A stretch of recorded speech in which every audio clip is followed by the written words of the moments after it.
어제도 집중호우로 피해가 잇따랐는데 현재는 상습 침수구역인 온천천 세변교와 연안교, 수연교 아래 도로를 잦은 비로 지반이 많이 약해진 만큼 산사태나 축제 붕괴 피해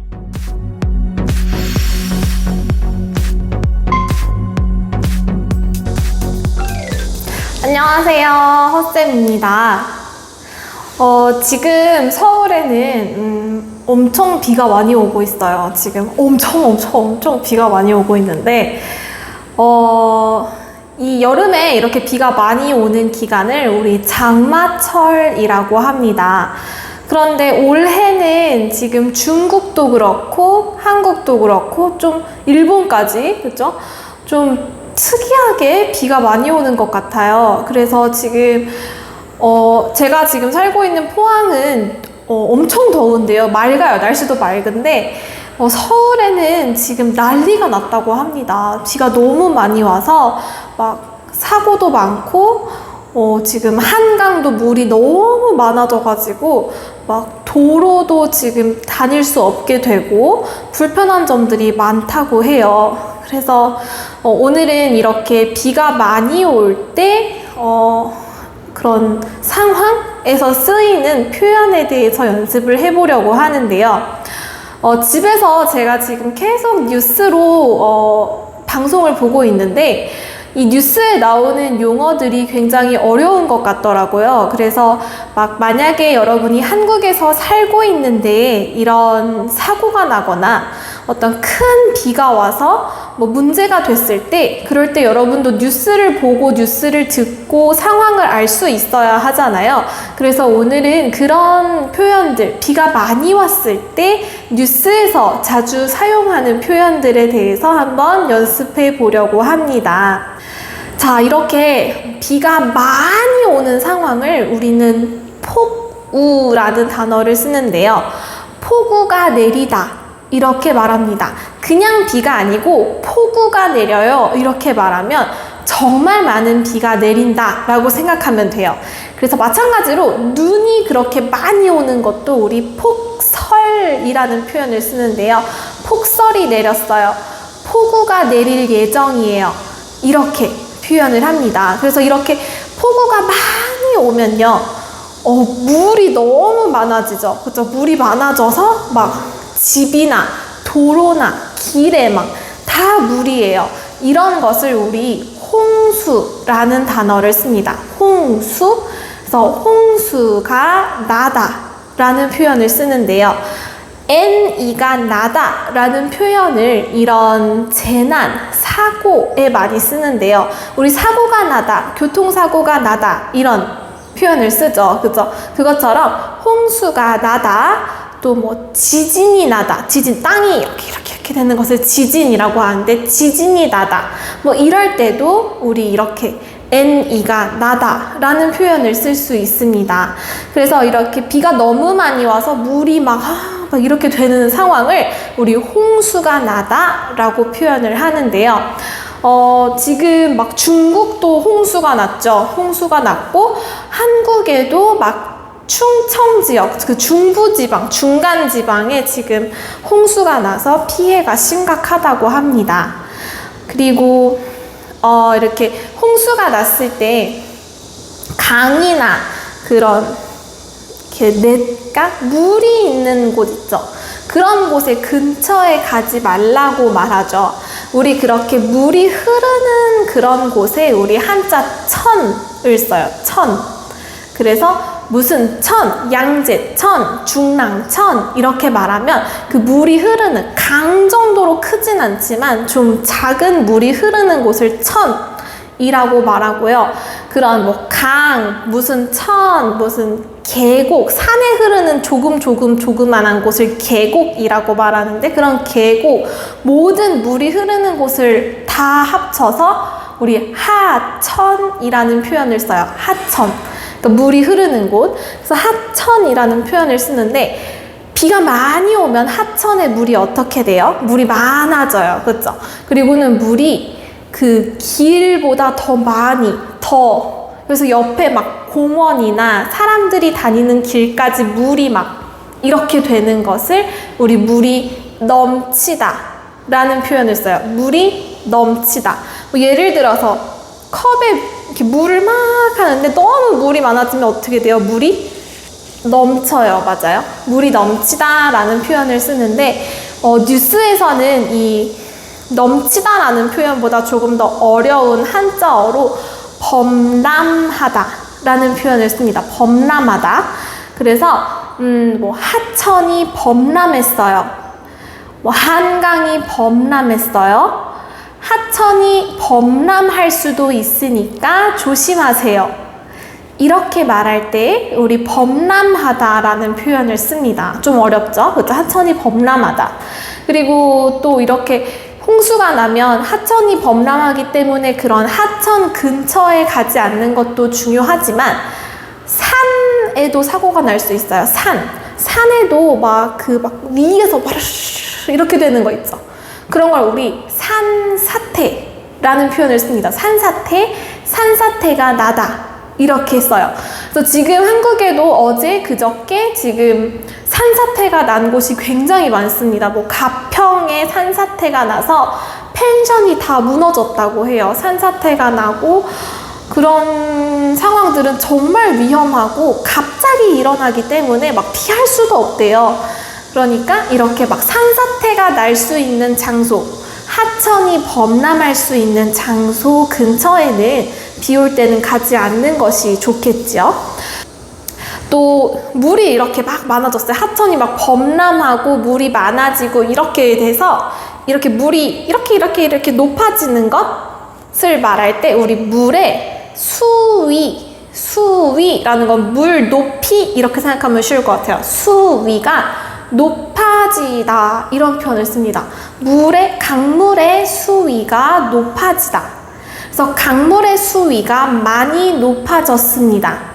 그래서 강물의 수위가 뭐 1시간 만에 몇 미터가 높아졌습니다. 이렇게 표현할 때 수위가 높아지다. 반대말은 낮아지다겠죠. 그렇죠? 수위가 높아지다, 수위가 낮아지다. 이런 표현을 씁니다. 그리고 이렇게 수위가 높아지면요. 그러면은 이제 집이나 막 그런 곳에 물이 들어가죠. 자동차, 막 이런 것들. 그래서 물 안에 이렇게 차가 이렇게 있는 것, 아니면 집이 이렇게 되는 것을 우리 침수되다 라는 표현을 써요. 물이 집에 침하다 이런 표현으로 이렇게 생각하면 될 것 같아요. 그래서 침수되다 라는 표현을 쓰는데 뭐 집이 침수됐어요. 그쵸? 아니면은 뭐 주차해 놓은 자동차가 침수됐어요. 이렇게 침수가 돼서 그런 사고가 나는 것을 우리 침수 피해라는 표현도 씁니다. 침수 피해가 나지 않도록 조심하세요. 침수 피해. 이렇게 집이 물에 막 이렇게 차가 이렇게 되는 걸 다 침수 피해라는 표현을 씁니다. 그래서 이 침수라는 단어를 한국말로는 물에 잠기다 라는 표현을 씁니다. 물에 잠기다. 잠기다 라는 표현을 쓰는데 집이 물에 잠겼어요. 이렇게, 그죠? 집이 침수됐어요 랑 같은 표현이에요. 집이 물에 잠겼어요. 차가 물에 잠겼어요. 도와주세요. 이렇게 물 안에 차가 있어요 라는 뜻이에요. 그래서 그 한국의 서울에는요, 비가 많이 오면요, 한강에 잠기는 다리가 있어요. 그게 무슨 말이냐면 그 한강 다리 여러 개 중에서 한강 다리가 굉장히 많은데 그 중에서 반포대교하고요, 반포대교 아래에 같이 있는 다리가 있어요. 2개. 그 밑에 있는 다리 이름이 잠수교예요. 잠수교. 이 잠수교는요, 비가 조금만 많이 오면 물에 잠깁니다. 그래서 지금도 잠수교가 물에 잠겨 있는 상태예요. 그래서 비가 많이 올 때는 이 잠수교는 갈 수가 없어요. 위에 있는 반포대교로 가야 합니다. 네. 그래서 이런 표현들, 물에 잠기다. 그리고 이렇게 잠수교 같은 다리들은요, 비가 많이 오면 물에 잠기니까 그럼 어떻게 해야 할까요? 못 가게 해야겠죠. 그쵸? 차가 거기에 들어가면 안 되니까 차가 다니면 안 돼요. 다닐 수 없게 해야 해요. 맞아요? 그럴 때 우리 출입이 제한되다 라는 표현을 써요. 출입이 제한되다. 제한된다는 건 못하게 하는 거예요. 안 됩니다. 이렇게 출입은 나가고 들어오는 거죠. 그렇죠? 나가고 들어올 수 없습니다. 이렇게 말하면 출입이 제한됩니다.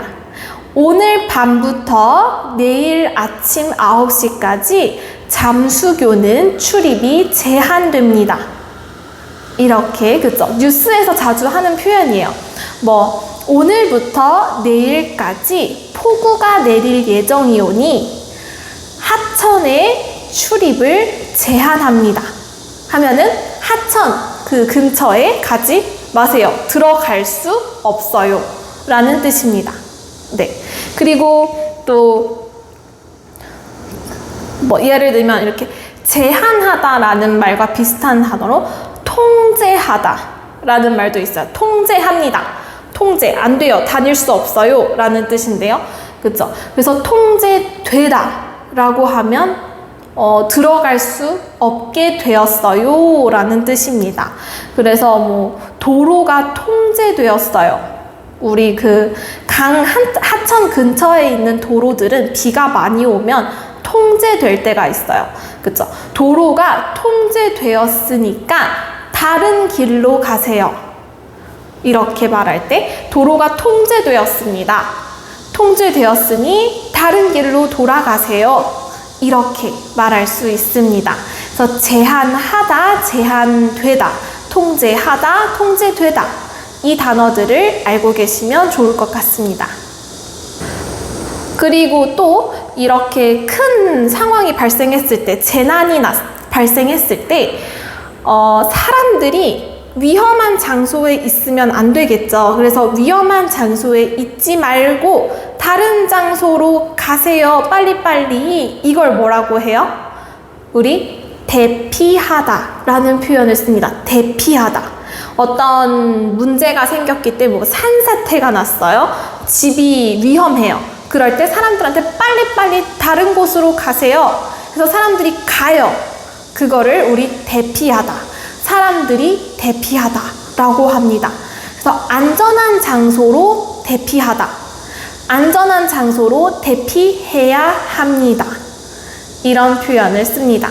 그래서 이렇게 대피하다는 그 사람이 가는 것을 말하고 대피하세요. 여러분 다른 곳으로 가세요. 이렇게 막 사람들한테 이렇게 하는 것은 우리 대피시키다 라는 표현을 씁니다.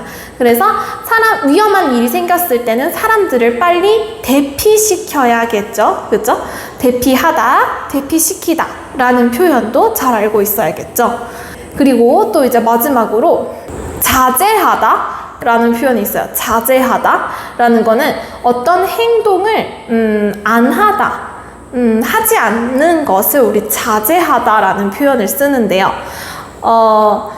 예를 들어서 비가 많이 올 때는 하천 근처에서 물놀이를 해요, 안 해요? 자제해야겠죠. 자제하다. 자제해야 합니다. 그렇죠? 비가 많이 올 때는 하천 근처에서 물놀이를 자제해야 합니다. 자제하시기 바랍니다.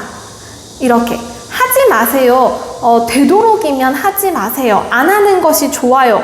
이런 것을 우리 자제하다 라는 표현을 씁니다. 그래서 하고 싶지만 하지 않는 것, 이렇게 생각하면 쉬울 것 같아요. 자제하다. 그래서 비가 많이 올 때는 하천 근처로 여행 가는 것을 자제하시기 바랍니다. 이런 거, 불필요한 행동은 자제하시기 바랍니다. 이렇게 쓸 때 우리 자제하다 라는 표현을 쓸 수 있습니다. 네, 오늘 우리 이렇게 홍수가 났을 때, 폭우가 내릴 때 뉴스에서 재난 방송에서 들을 수 있는 표현에 대해서 연습을 해봤는데요. 단어들이 굉장히 어렵죠. 단어들이 많고 표현이 많았어요. 좀 한자어가 많기 때문이에요. 그런데 이렇게 사고가 났을 때 또 막 재난이 지진이 왔을 때는 여러분도 뉴스를 잘 듣고 막 대피해야 하면 대피하고 또 조심해야 할 건 조심하고 또 어디 도로가 통제됐으면 거기엔 가지 않고 그런 것들을 알아야 하기 때문에 조금 어렵지만 이런 단어들을 알아두시면 아마 도움이 될 거예요. 네. 오늘의 방송은 여기까지 하고 우리는 다음 시간에 더 밝은 주제로 만나요.